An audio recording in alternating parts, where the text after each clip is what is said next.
Hola, ¿qué tal? Buenas noches, yo soy Marco Rosas y te doy la bienvenida a Opina de Noche. Latinos Mexicanos contra la Corrupción y la Impunidad, junto con el periodista Carlos Loret de Mola, presentaron un reportaje donde se presume la vida de lujos del presidente López Obrador. Estos lujos son derivados en el extranjero. Dicho reportaje no comprueba ninguna vinculación contra la corrupción o con algún crimen organizado. Desde su publicación del reportaje, el presidente ha arremetido contra la prensa, especialmente con Carlos. El viernes pasado, el presidente, en conferencia de prensa desde Sonora, dio a conocer los supuestos ingresos del periodista. El mismo presidente aseguró que ese dinero es sucio y lo acusó de corrupto.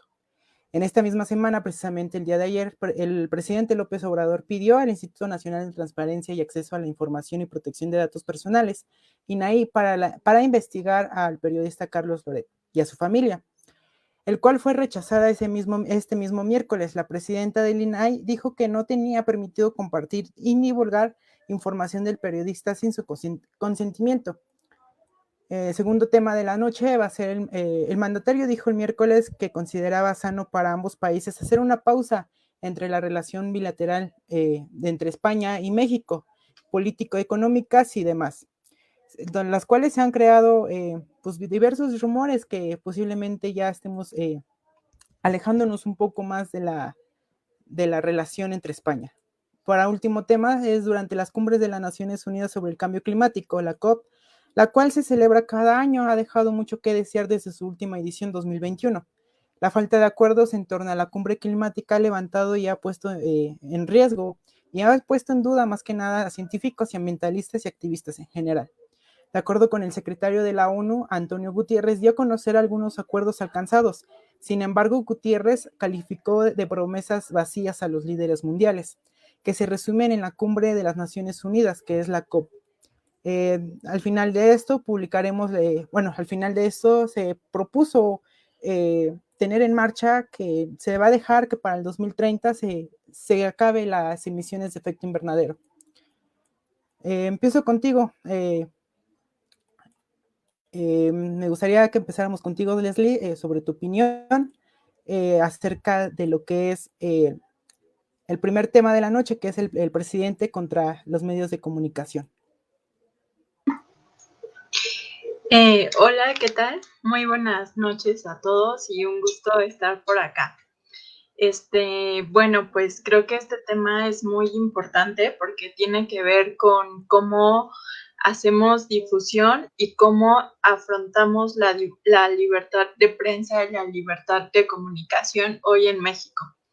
Creo que el problema que vemos justamente entre estas acusaciones y entre esta divulgación de información personal que hace el presidente hacia este periodista, pues creo que no es un tema menor, y menos cuando vivimos en un país, en un México, pues que tiene altas cifras de homicidios hacia los periodistas y hacia las personas pues que alzan la voz en contra de las injusticias.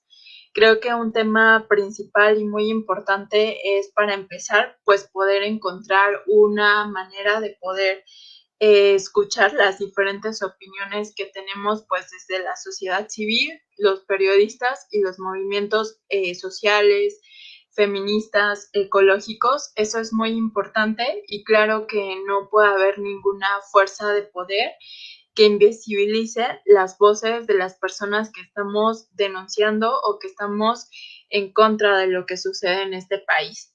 Creo que no es un tema menor estos discursos de odio y estos discursos que se hacen en contra de los periodistas. También me parece pues muy, muy importante pues lo que ha resuelto el Poder Judicial esta semana, en el sentido de la exhibición de datos de personas. Creo que es un primer paso justamente para poder darnos cuenta de que no podemos utilizar estos puestos de poder para intimidar o para poder silenciar aquellas voces con las que no estamos de acuerdo. Creo que el periodista, pues en este caso Loret, pues tendría que presentar justo todas las pruebas para defender la nota periodística que está mencionando, y claro que si hay pues evidencia de este proceso de corrupción y de tráfico de influencias, pues creo que las instituciones del gobierno pues tendrían que encargarse y dar toda la batalla en los términos legales para poder tener un resolutivo. Creo que las autoridades pues no deberían estar replicando estos espacios o haciéndose valer de este poder que tienen justo para intimidar las voces en contra, y pues creo Sí, que va a dar para mucho más. Lo dejaría acá. Gracias. ok, muchas gracias, Leslie. Por este lado, por primera vez le damos la bienvenida a Emiliano. Me voy contigo, el presidente.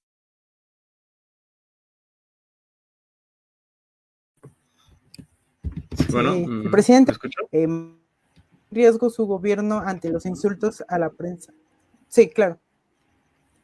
Perdón, ¿voy yo o ibas a comentar algo? Te comentaba que sí, voy contigo, Emiliano. Bueno, el presidente, para agregar y responder a esta pregunta, es si el presidente realmente está violando la Constitución y algunos artículos más, o como leyes, como el código financiero, ¿cómo podría ponerse en riesgo su gobierno de López Obrador ante los insultos a la prensa por parte del mismo mandatario?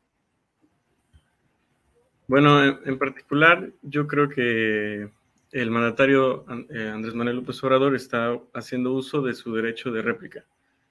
Sin embargo, pues como él mantiene una figura presidencial y se encuentra en un espacio muy público, como son las mañaneras, obviamente se presta a una especie de guerra. Ya no hace tanto su derecho de réplica, sino ya es un ataque hacia este periodista en particular, y también creo que llegó a hacer comentarios negativos de la periodista Aristegui, entre otros.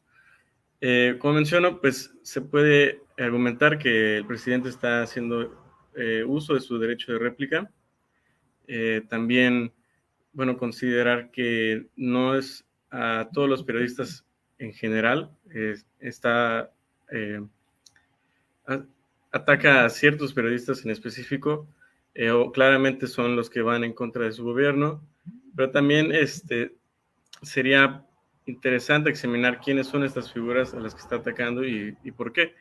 En particular con Carlos Loret de Mola, el cual pues tiene una reputación bastante negativa, la verdad, en su pasado, en particular con el caso de la francesa, no recuerdo su nombre ahorita en este momento, pero todo el encubrimiento que se hizo en conjunto con el anterior secretario de Seguridad Pública, García Luna, yo creo que es importante tener en cuenta que también este periodista ha usado su plataforma de Latinos para publicar propaganda falsa, como ha sido el caso del aeropuerto el nuevo aeropuerto de la Ciudad de México, el cual comentaban que se está inundando, también con la refinería, los cuales son hechos que ya han sido desmentidos.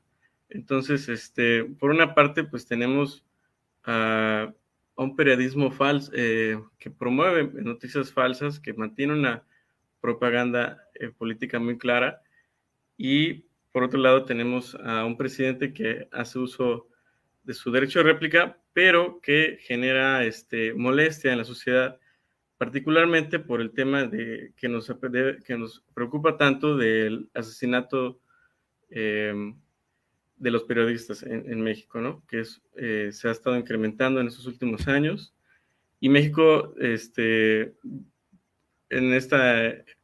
lleva muchos años en que México es un país donde ser periodista es un trabajo muy peligroso, y en general es uno de los países más peligrosos para hacer periodismo. Entonces, aquí es donde creo que genera la controversia. Sí se me hace inadecuado que haga uso de sus facultades presidenciales para atender a una problemática que es un poco personal entre el presidente y este periodista en particular, cuando tenemos la situación más preocupante, que es el asesinato de ciertos periodistas, ¿no? Y con eso concluyo mi participación en este tema al respecto.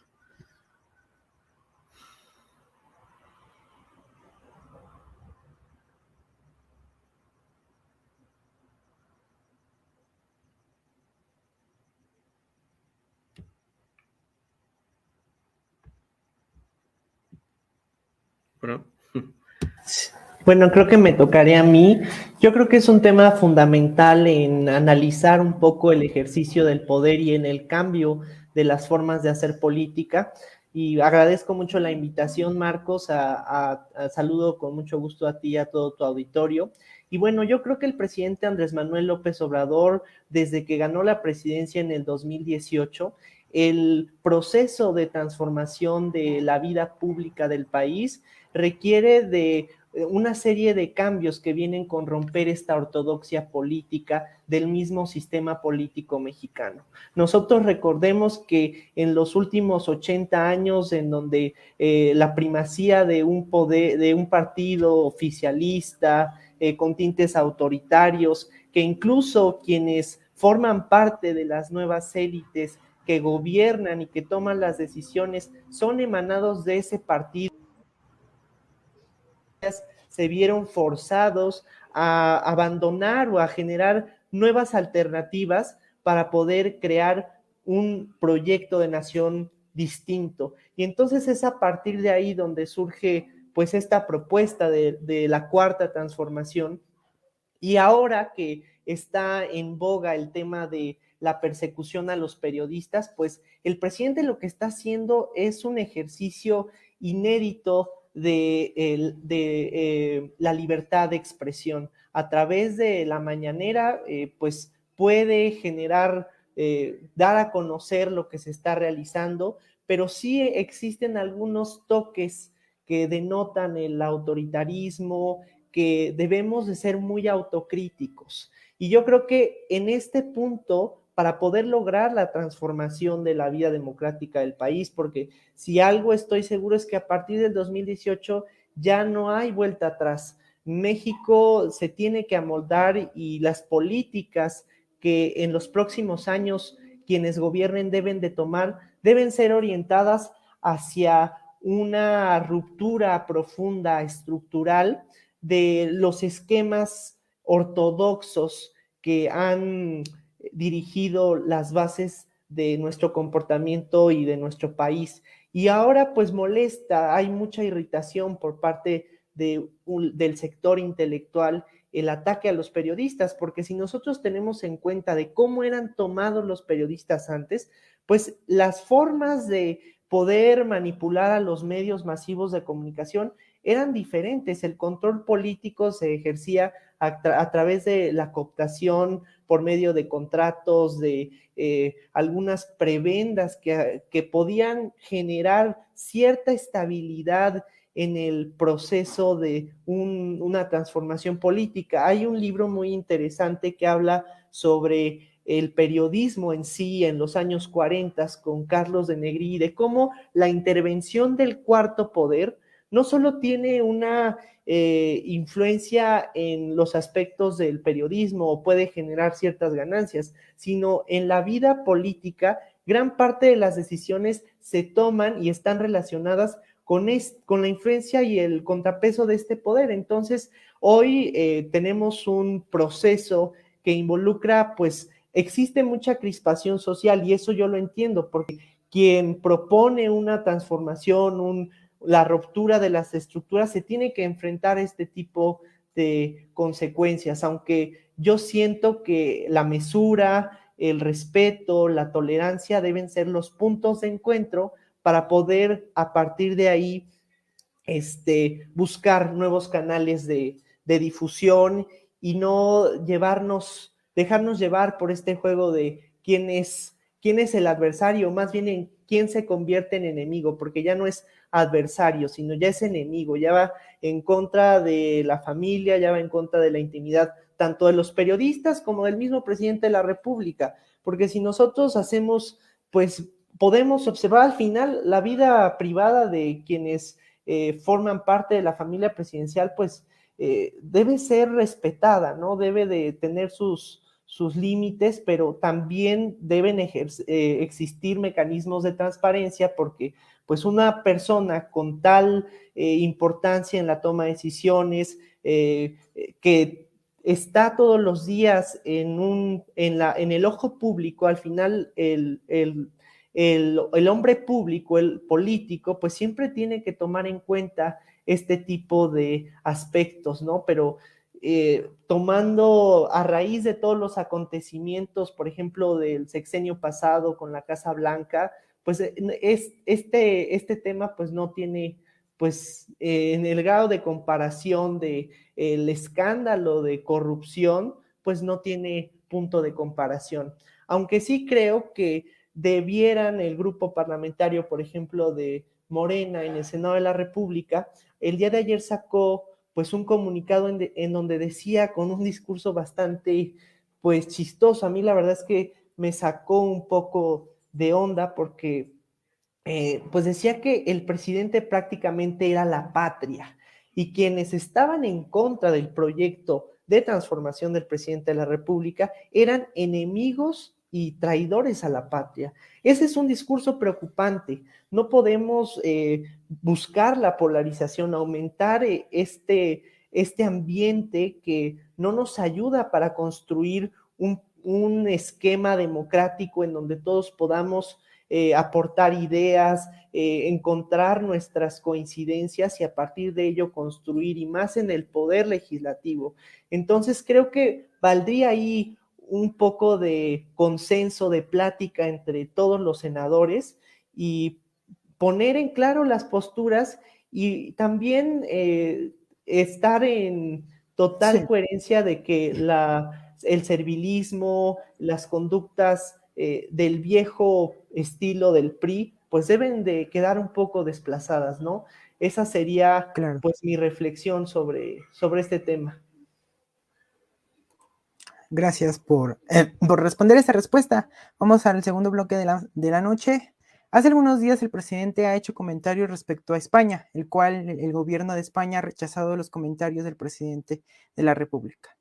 Ahora comienzo contigo, Emiliano, para que hagas tu uso de la voz. ¿Cómo ves la pausa de la relación bilateral que tenemos con España? ¿Crees que la razón que tuvo el presidente para poner en pausa la relación se deba a los malos gobiernos anteriores y a los contratos de Pemex con empresas españolas, como el caso de Iberdrola? Sí, claro. Bueno, el tema de relaciones exteriores en México, aunque el presidente haga sus comentarios que son llamativos y preocupantes, la decisión en particular se toma ya desde Secretaría de Relaciones Exteriores, que eventualmente la haría el secretario Marcelo Ebrard, que sin embargo hasta la fecha todavía no se ha materializado esta suspensión de relaciones. Sin embargo, pues es claro que el gobierno mexicano, con el presidente Andrés Manuel y el gobierno español, han tenido sus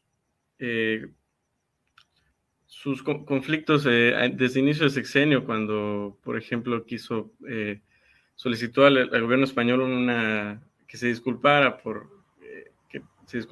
la conquista de México y ese tema, que dio pauta a burla y un rechazo por parte del gobierno mexicano, del gobierno español. Y sin embargo, creo que este motivo de la actual pausa de las relaciones con España es debido principalmente a estas empresas españolas, como son Repsol y Iberdrola.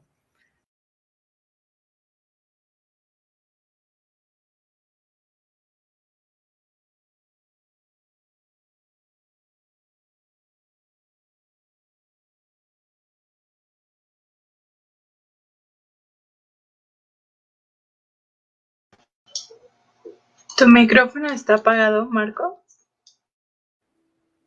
Gracias. Ya tenemos de regreso a Emiliano. Continúa, por favor, Emiliano.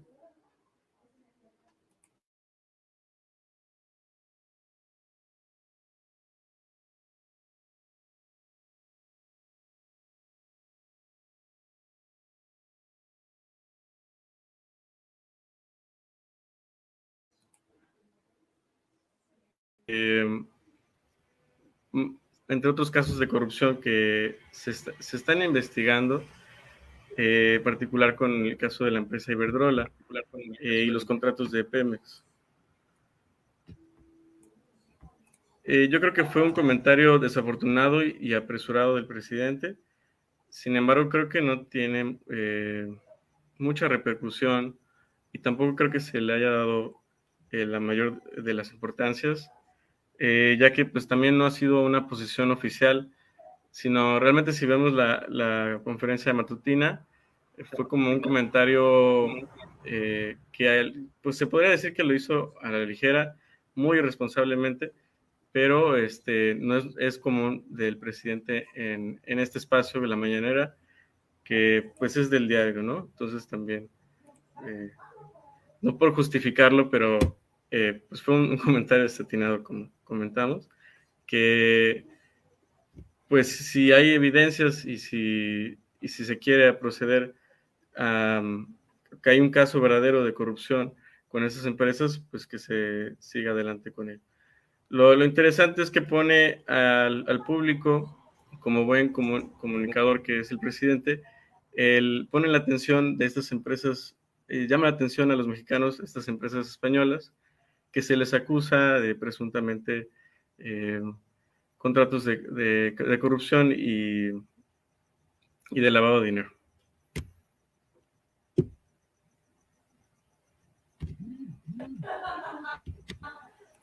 Claro.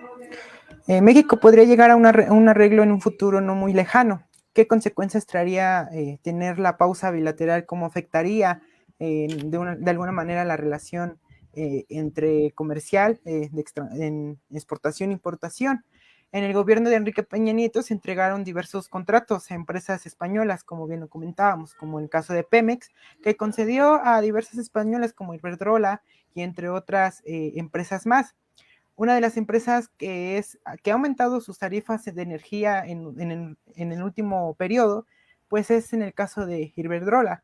Evidentemente, por la crisis de la pandemia hay familias que no pueden pagar este servicio. Podríamos considerar que tal vez sea el enojo del presidente que tenga hacia estas empresas y hacia España por, digamos, de alguna manera por ser abusivos. Voy contigo, Albrecht. ¿Y qué opinas al respecto? Sí, bueno, pues yo creo que este tema del abuso de corrupción y los contratos que se hicieron a las empresas privadas derivado de las reformas estructurales propuestas en el pasado sexenio, pues afectaron de forma considerable la estabilidad económica del país, y de ahí surge el descontento de la mayor parte de los mexicanos que en un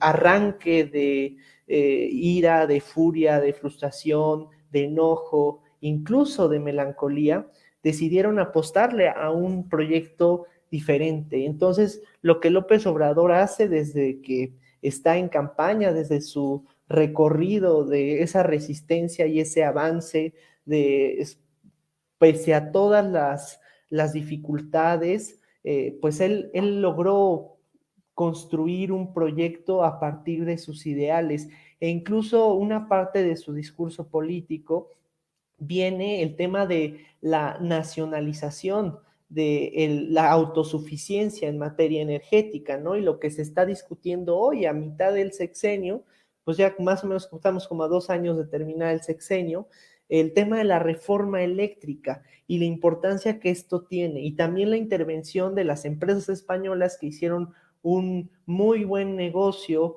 en el sexenio pasado. Y entonces yo creo que esta expresión que el presidente en la mañanera estableció como una pausa, pues lo dijo. Yo creo que el presidente tiene que asumir esta parte de el peso de la figura que representa. Creo que aún no lo dimensiona, y yo creo que incluso es muy difícil en una persona dimensionar lo que ese poder puede llegar a afectar, ¿no? Por ejemplo, yo observé las reacciones de algunos senadores cuando les preguntaron, oigan, ¿y pausa? ¿Cómo? ¿Qué pausa? No, pues es que el presidente es el único que sabe en qué contexto está definiendo esa pausa, ¿no?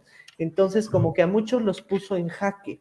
Y eso quiere decir que el presidente tiene su propio plan, va diseñando sus propias estrategias. Algunas cosas sí las va consultando, pero otras van, digamos que saliendo de acuerdo a lo que es su interpretación. Entonces, incluso siento que esa expresión proviene de la deficiencia que existe en nuestra estructura interna, en nuestro nacionalismo. Borges decía que el nacionalismo es una decisión, la patria es una decisión, y justamente lo es. Podemos observar las distintas controversias que han causado pues nuestros arraigos culturales, nuestras formas de pensar, de este constructo social que forma parte de nuestra vida cotidiana, y que a veces con base a todos esos argumentos tomamos decisiones equivocadas, o muchas veces nos cerramos y nos inclinamos por una conducta fanatista, ¿no? Caemos en el fanatismo, en la cerrazón, y no damos cabida a que otras opiniones se proliferen dentro del suelo democrático. Entonces yo creo que hace falta apertura, y que incluso digamos, esta supuesta pauta, este supuesto conflicto entre México y España, pues no solo tiene que ver con el tema de las empresas españolas, sino un conflicto, con una contradicción de raíz entre el nacionalismo de cada territorio, ¿no? Entonces yo creo que ahí tendremos que repensar el discurso político que se está llevando a cabo, y al final pues el presidente lo que quiere es, digamos que enaltecer ese discurso que la clase política de hace muchos años seguía promoviendo. Por ejemplo, el indigenismo en el cardenismo mexicano es algo pues que se puede denotar, esta política indigenista, este apoyo a los menos favorecidos, el exaltar digamos, nuestro pasado prehispánico, pero incluso eso tiene grandes deficiencias que han sido criticadas o analizadas por algunos autores como Carlos Fuentes, ¿no? En donde hay un relato en donde anhelamos tanto a ese pasado que revive para aniquilarnos, para comernos. Entonces, yo creo que estamos ante ese dilema de entender qué tenemos que construir y qué diferencias debemos dejar a un lado para poder avanzar en el tema de las relaciones diplomáticas y comerciales y culturales, porque pues España y México son naciones hermanas, y pues con madurez política y con mucho tacto por parte de la Cancillería se deben de tomar definiciones y emplear pues mucho diálogo para que se disminuya la tensión entre estas naciones. Sí, claro. Tocabas un punto muy importante que es la relación bilateral, que hay que mencionarlo y hay que decirlo y ponerlo sobre la mesa.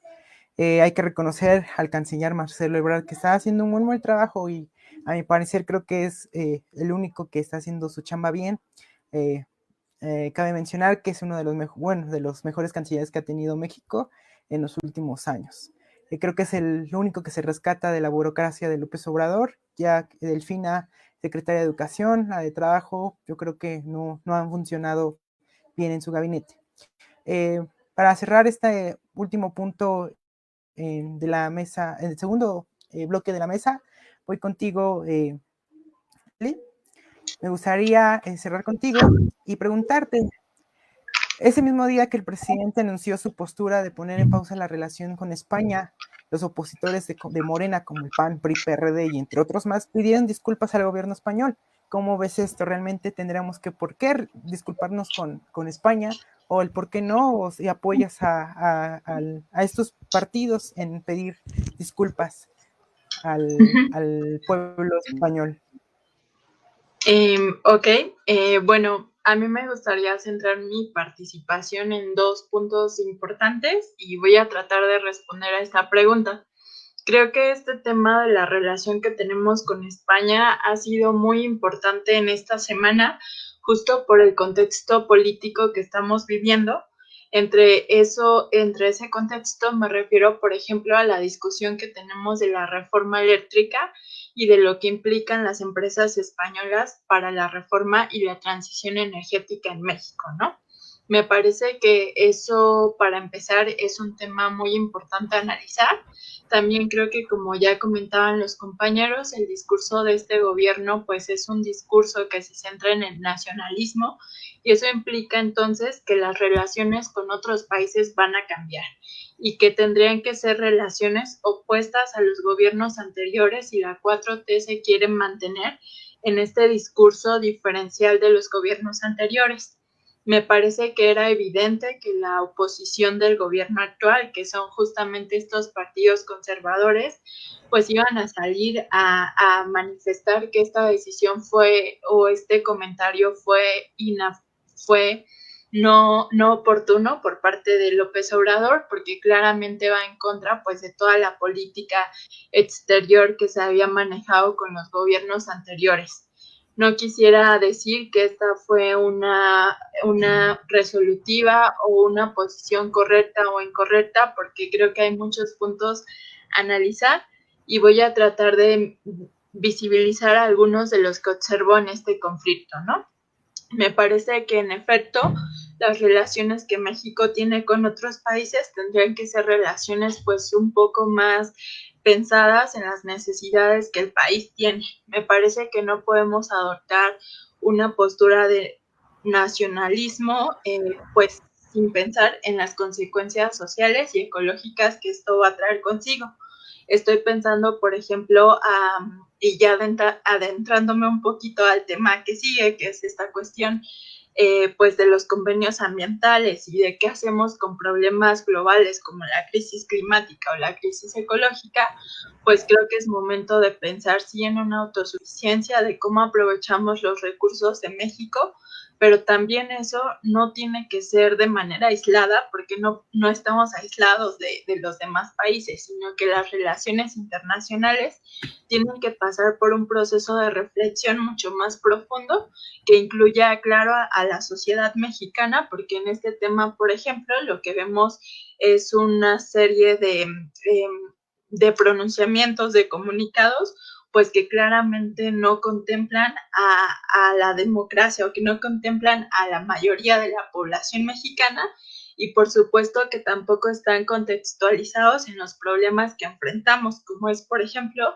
la crisis climática y cómo la hacemos para generar lazos y vínculos con otros países, que seguro los tenemos que generar, pero también cómo lo hacemos para poder apropiarnos y para poder tener soberanía sobre el territorio y sobre recursos tan importantes como son los recursos alimentarios, por ejemplo, o los recursos energéticos. Me parece que este tema ha tenido vital importancia en el país, justo por el contexto de la reforma eléctrica que también se está discutiendo en estos momentos y como ya bien comentaban los compañeros, pues las implicaciones y el papel que han jugado las empresas eléctricas en la reforma energética de Peña Nieto del 2013, ¿no? También me parece muy importante poder mencionar que el presidente no creo que lo haya dicho de manera pues no pensada. Creo que el presidente tiene muy claro por qué las empresas, por qué el funcionar de las empresas españolas podrían traer graves consecuencias para México. Y en eso me refiero, por ejemplo, a los altos costos de luz que tienen que pagar los usuarios en España y para los cuales hay todo un movimiento social que está reaccionando y que está denunciando no solamente la corrupción de estas empresas, sino también este negocio que deja o imposibilita que gran parte de las familias pues tengan acceso a un recurso tan vital como lo es la energía eléctrica, ¿no? Entonces creo que en ese contexto está este análisis y lo dejaría hasta acá. Gracias.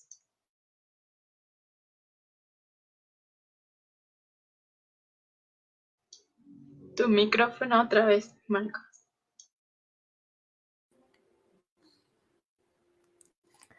Es evidente que la relación entre España y México pueda tener seguramente de alguna forma causar eh, un conflicto en el cual no pueda presentarse más allá. Esperemos que en los días se pueda solucionar este conflicto entre España y México. Como último tema es el análisis de la COP26 y los fracasos que ha tenido durante los años pasados y lo que podríamos esperar en este 2022. Durante la cumbre de las Naciones Unidas sobre el cambio climático se aplicaron diversas propuestas, diversos análisis por parte de líderes mundiales. En México llegó a esta cumbre con las manos vacías. Evidentemente no presentó nada, durante el gobierno de la 4T no presentó nada. Es evidentemente que en varias mañaneras del presidente López Obrador ha dicho que su famoso proyecto que es Sembrando Vida, que por cierto hay un escándalo por parte de la periodista Aristegui, ¿no? Que es la fábrica de chocolates, que así se le denominó. Vamos a ver si realmente, como dice el presidente, otros países como Estados Unidos, Colombia, le han copiado este proyecto al presidente. Voy contigo para esta discusión, Albrecht. ¿Cuál es tu postura?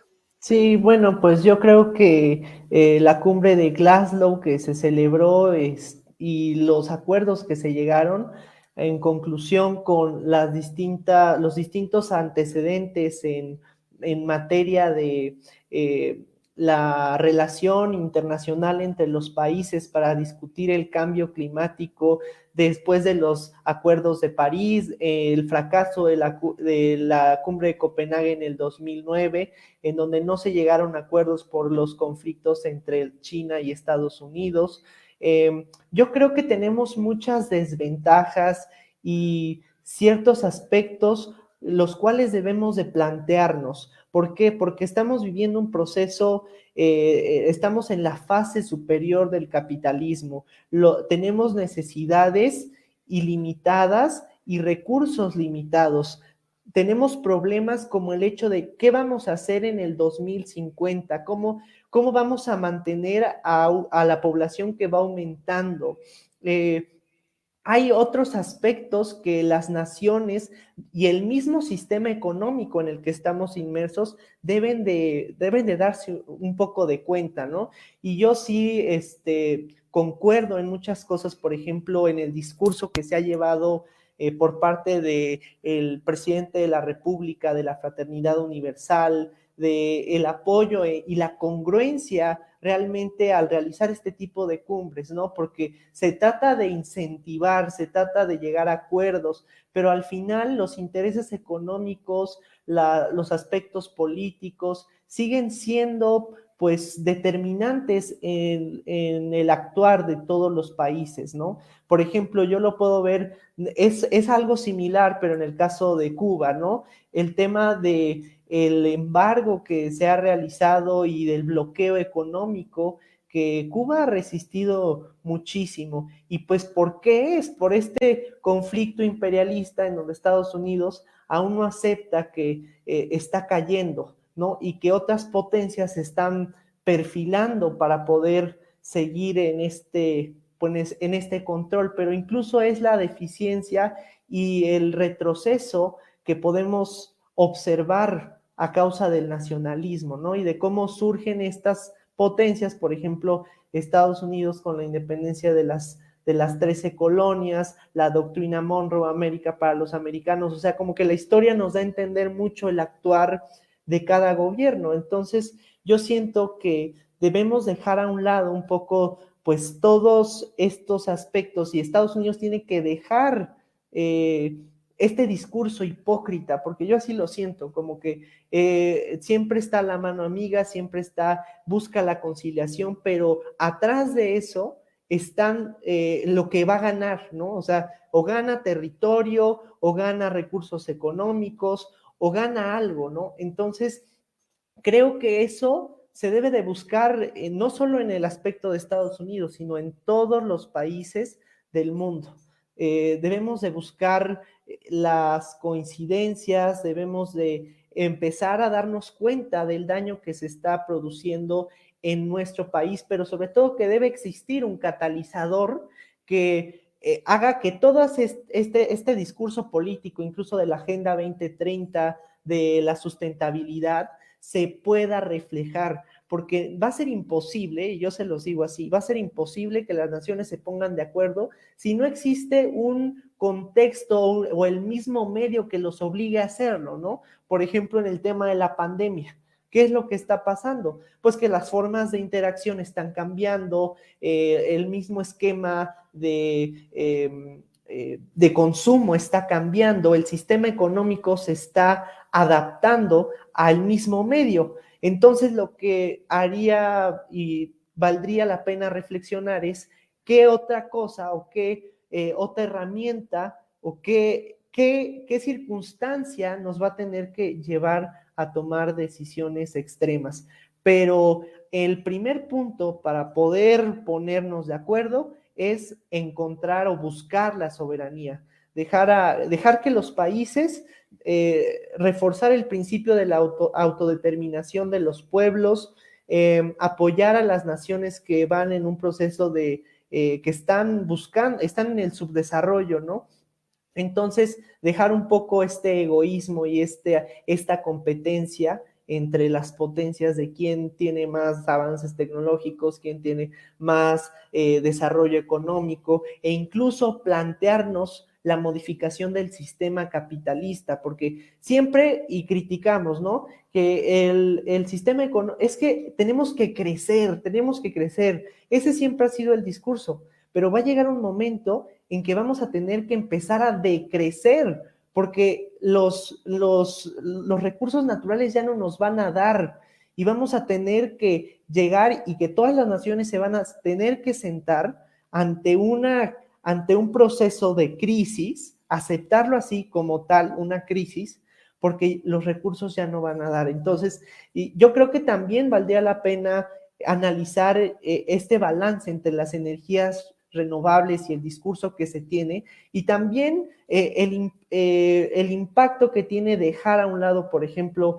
el gas natural o la explotación de petróleo, el tema de la luz eléctrica, observar las crisis que están sufriendo algunos países por el tema de esta escasez, porque si nosotros nos ponemos a analizar, pues Europa siempre ha extraído materia prima de las colonias como América, ¿no? De todos los recursos naturales los ha extraído y entonces hoy está en una crisis, o a lo mejor está replanteando la forma en que va a organizar o va a generar sus energías, ¿no? Entonces, ver desde un punto crítico y yo creo que el trasfondo del discurso de las energías limpias también sería interesante. Y a partir de eso, pues observar, ¿no? Ahora sí, cuáles son las intenciones y cómo va a ser el actuar. Pero yo creo que eso es gradual y para que se reflejen cambios debe existir voluntad de todos. Dejar a un lado el egoísmo y los intereses. Sí, claro. Tocabas un punto muy importante que es en México firmó el Acuerdo de París. Me parece que fue en 2015. Lamentablemente, en cada presidente que ha participado en estas cumbres, acuerdo que le proponen, acuerdo que firma. Y pues realmente no los cumplen y no los han llegado a cumplir a su máxima totalidad. El presidente López Obrador se ha retractado y ha dicho que es hipócritamente hablar y participar en estas cumbres que son nacionales con líderes mundiales. Lo dijo en una mañanera hace algunos días, no tiene mucho tiempo, lo cuestionó un periodista, creo que es de OVD Noticias, me parece, y le preguntaba el periodista al presidente que cuál era la manera de trabajar con Estados Unidos, cómo iba a trabajar esta manera de la mano para combatir el cambio climático. Me gustaría empezar contigo, Leslie, que eres igual analista ambiental. ¿Y cuál es tu opinión al respecto sobre este tema? Sí, bueno, pues qué bueno que haces referencia a esa mañanera y a esa pregunta tan importante, ¿no? De cuál es la posición de nuestro presidente respecto a la crisis y al cambio climático. Y me parece que la respuesta que da evidencia el problema que enfrentamos. Enfrentamos un problema en donde el presidente no entiende y no reconoce la gravedad del cambio climático. Lo único que puedo responder a ese periodista fue justamente que se está haciendo frente a través de un programa gubernamental que es este de Sembrando Vida, y nosotros como ambientalistas pues hemos analizado que tiene varias deficiencias y que no es suficiente para hacer frente al problema de cambio climático y de crisis que enfrentamos.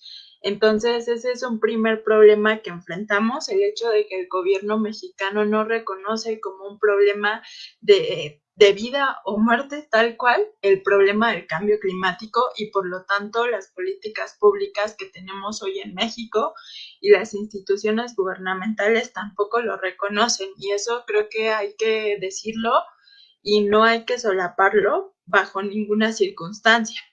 Sin embargo, también creo que es muy importante analizar la crisis climática y las propuestas que han dado estas conferencias de las partes. Vamos en la COP número 26 y ninguna de esas cumbres ha logrado su cometido, ni siquiera de estabilizar las emisiones de gases de efecto invernadero en la atmósfera, sino que al contrario, año con año han subido, y después de una pandemia como la del COVID, pues se ve y se previsa que estas emisiones pues también van a continuar creciendo. Entonces, me parece que lo que podemos rescatar de la COP número 26 son dos cosas muy importantes. Una, que hay un descontento social mayor cada vez más de que estas cumbres no dan soluciones y no van a resolver el problema climático.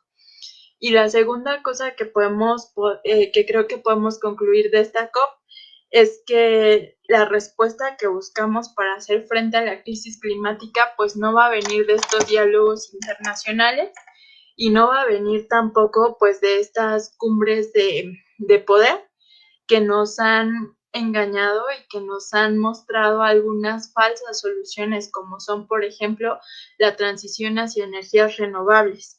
Hoy en México la transición energética es un tema de mucha importancia para el movimiento ecologista y hemos analizado pues algunos casos como lo son, por ejemplo, Europa del Este, ¿no? Que hoy son uno de los principales territorios que ha optado por la transición hacia energías limpias.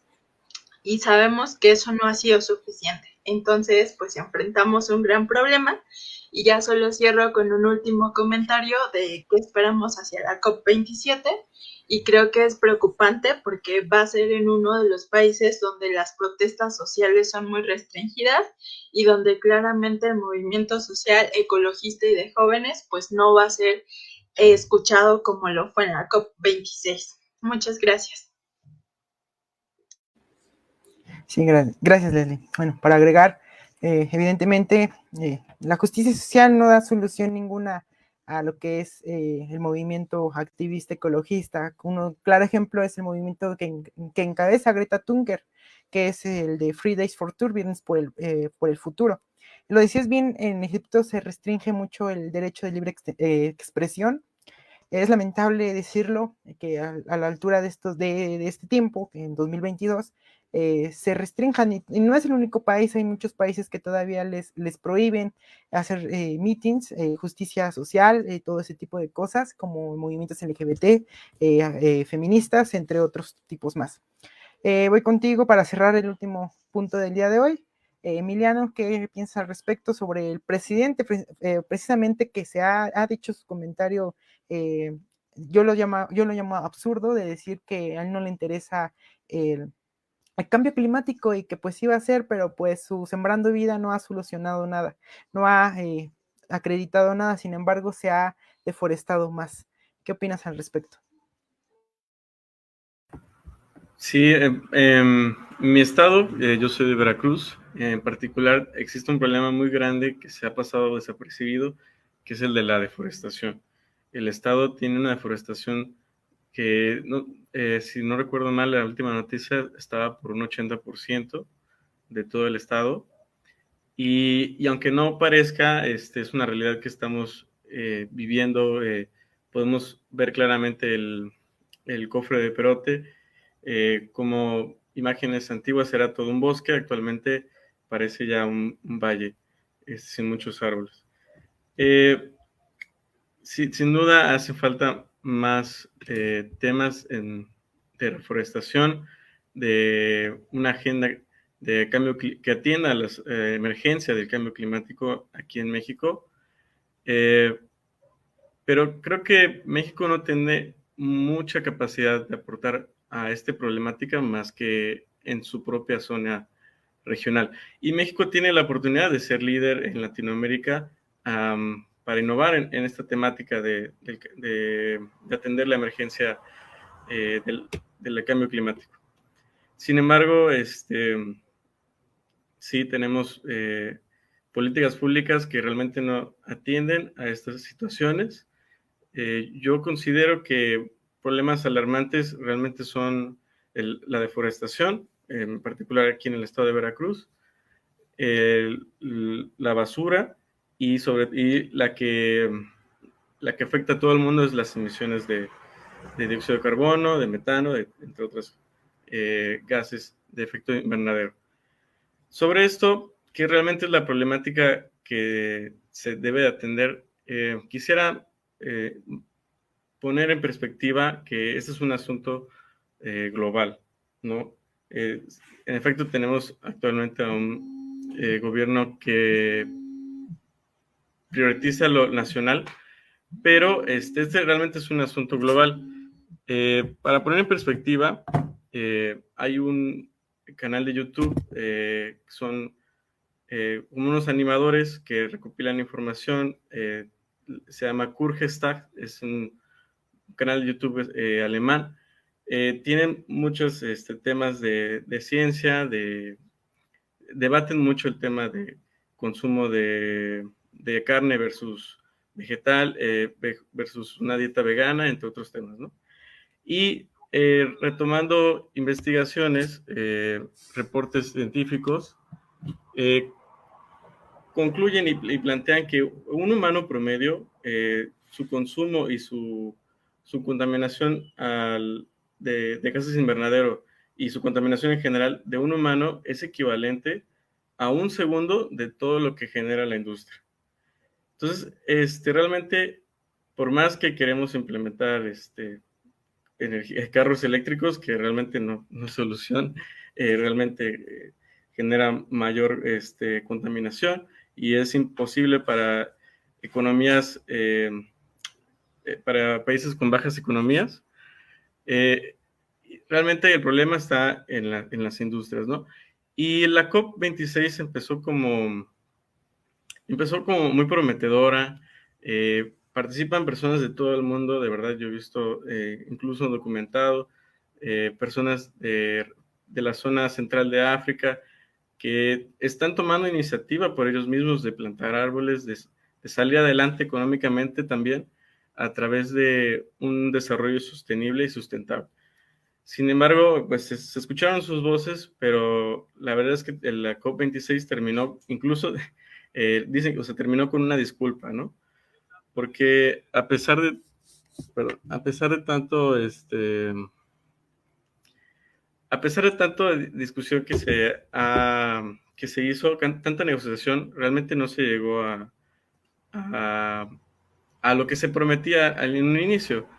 Y yo considero que no tiene mucho caso que la COP26 participen todas las naciones del mundo si no participan las responsables y las más influenciables o las que realmente pueden ser el cambio, que son las empresas, ¿no? Nosotros como consumidores, está documentado que las empresas, en particular British Petroleum o incluso la Coca-Cola, han querido, a través de la propaganda y los medios de comunicación, echarnos la culpa al consumidor promedio de ser los responsables de esta contaminación, ¿no? Sin embargo, pues el caso no es así. Son las mismas empresas, como mencionaban, de Europa. La empresa Hershey's no solamente trabajan con pesticidas, con herbicidas muy dañinos para el medio ambiente, sino que incluso también se han reportado casos de trabajo infantil y muertes prematuras porque no se trabaja con las condiciones que en Europa no sucedería así, ¿no? Entonces, a lo que quiero llegar es que una COP26 debe de tener la participación de las empresas, así como la World Health Organization, la que más aporta a esa organización, a la Organización Mundial de la Salud, es la fundación de Bill y Melinda Gates. No sé si Estados Unidos aporta más que esa fundación, pero es de las principales, de las que aportan para llevar a cabo la agenda de la Organización Mundial de la Salud. Sin embargo, en este tema también de índole internacional no participan las empresas. Y sin embargo, sí participan en un cabildeo de los políticos para retrasar los problemas que realmente deberían ser, deberían de ocuparse. Y también hay que tener cuidado con las soluciones que se plantean, porque desde el 2015, con los acuerdos de París, un caso en particular es de Australia, que se propuso usar esta tecnología de enterrar el carbón para los desechos de carbón de las plantas y todo, en vez de que salga el carbón a la atmósfera, lo entierran. Se ha demostrado tanto en Canadá como en Australia como algo fallido y se le ha invertido millones de dólares a empresas que ya son millonarias como Shell, multimillonarias como Shell y British Petroleum y otras canadienses. Yo creo que ahí la deficiencia es la deficiencia de libre mercado, ¿no? Incluso esos posicionamientos, estos sectores mundiales, ¿no? Entre los globalistas y los nacionalistas, la aplicación de medidas proteccionistas con el objetivo de incluso disminuir estos efectos o revitalizar a las economías internas. Y esto también está relacionado con el medio ambiente. Entonces, yo creo que ahí sí se requeriría un cabildeo con las grandes corporaciones, pero también un análisis de las afectaciones que estas grandes corporaciones generan y cómo logran la manipulación completa de los esquemas para que nos echen a nosotros la culpa, ¿no? A la población en general. Cuando Coca-Cola, o sea, yo me imagino cuánta agua de desperdiciar, ¿no? En sus procesos de producción. O sea, es un poco de las consecuencias de la sobreindustrialización, ¿no? Y creo que justamente a lo que decías, Emiliano, pues es como hacer, digamos que puedes tú hacer muchísimas conferencias, cumbres mundiales, pero si no llegas a ese fondo, pues no vas a poder resolver absolutamente nada ni dar solución a lo que origina esta desigualdad y esta explotación ambiental, que al final son los grandes capitalistas, banqueros y corporaciones, ¿no? Sí, claro. Y en particular fue una decepción la COP26 porque de último momento se cambió el texto mencionando que en el 2050, en vez de decir textualmente que se iba a acabar las emisiones de dióxido de carbono, se escribe que se van a reducir, ¿no? Entonces, y le champan esta decisión a India y me puse a ver la perspectiva de la India al respecto, ¿no? Y para ellos es más que nada un tema de la igualdad en la responsabilidad de la contaminación que se le ha hecho al planeta. Y creo que es totalmente válido que economías emergentes exijan a las economías avanzadas y ricas de primer mundo que ellas son las que deben de tomar los pasos más grandes. Para concluir, para resumir, ellas son las que deberían de ya no buscar un crecimiento, sino de crecer. Son las economías que en teoría deberían de crecer. De China, pues es debatible porque pues sí tiene una población muy, muy grande y están creciendo a pasos agigantados y son responsables de la contaminación como el segundo mayor contaminador. Pero también, el primer contaminador es Estados Unidos, con una población de 300 millones, en Estados Unidos y todo el mundo. estadounidenses en el extranjero, por decir 300 millones, y China son más del billón de personas, ¿no? Entonces, y sin embargo, China contamina casi a la par que Estados Unidos. Entonces, esos son los países que deberían realmente tomar la iniciativa y la responsabilidad, acompañado de las empresas. Y los consumidores somos los que debemos promover este tipo de acciones en el que se incluya a la empresa y a través de como somos una sociedad de consumismo, a través de nuestro consumismo, discriminar a las empresas que no están tomando acciones al respecto. Claro, para el resumen, ¿qué resumirías, Leslie? Bueno, pues creo que lo podría resumir en que enfrentamos como jóvenes una suma de problemas ecológicos y sociales pues bastante importantes. Creo que tiene que haber más espacios de discusión en donde podamos poder tener un análisis desde la juventud y desde lo que vamos a enfrentar el día de mañana, ¿no? El tema de la violencia en México, no solo hacia los periodistas, sino hacia las personas que defienden hoy la tierra, es un tema muy importante que poco se visibiliza. Y por otro lado, el tema de la urgencia de poder tomar acciones y de cómo nos relacionamos con las responsabilidades que tienen otros países en los bienes comunes compartidos, como lo es la atmósfera o como lo son los océanos, pues es un tema que tenemos que debatir ya, porque depende de eso nuestra vida y nuestro futuro. Así lo resumo. Gracias.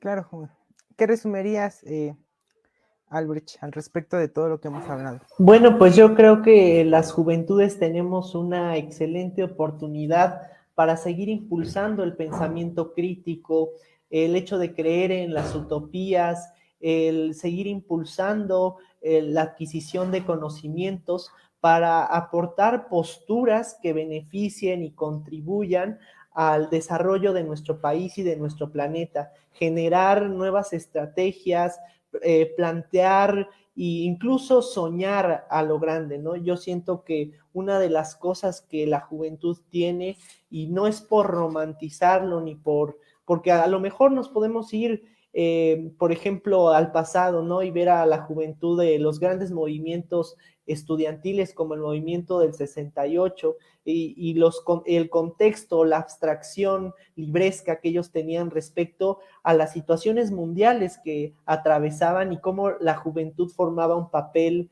decisorio en muchas de las características de los gobiernos, ¿no? Entonces es como para replantearnos qué papel va a ejercer la juventud en el siglo XXI, cuáles son los temas que van a discutir y cuáles van a llevar a todas las partes del país para que exista una juventud crítica, exista una juventud que impulse a la democracia y a esta diversidad de pensamiento.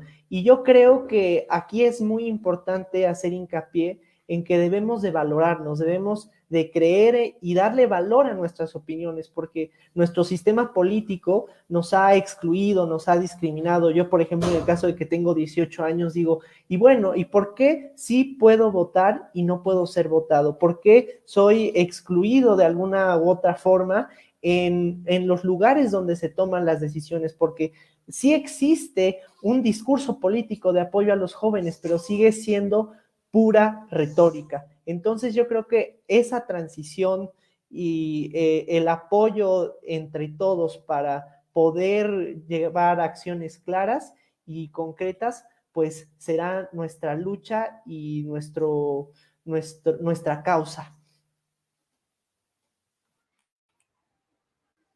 Claro, gracias. Emiliano.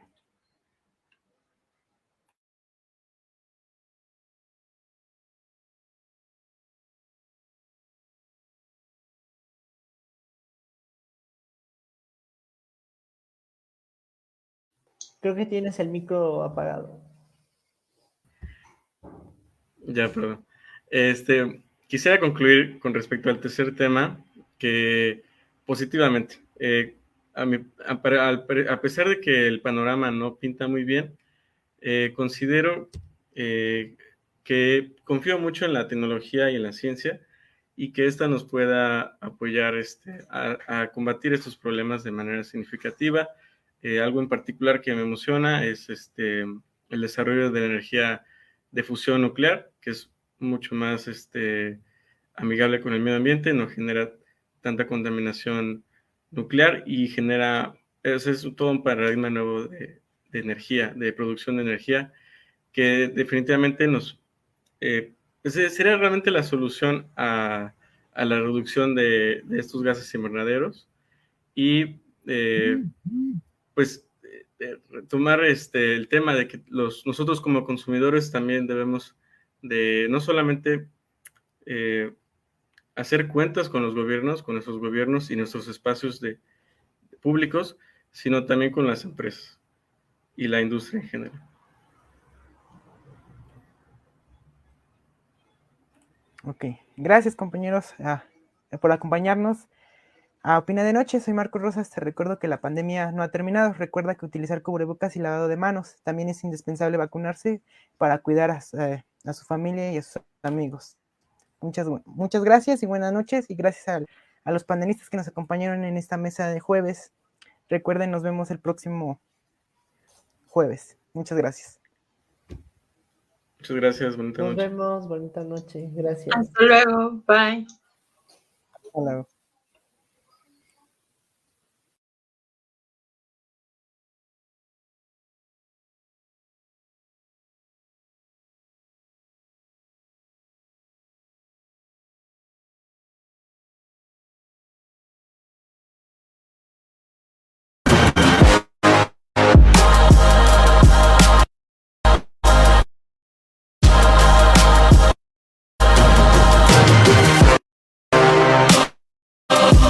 Artlist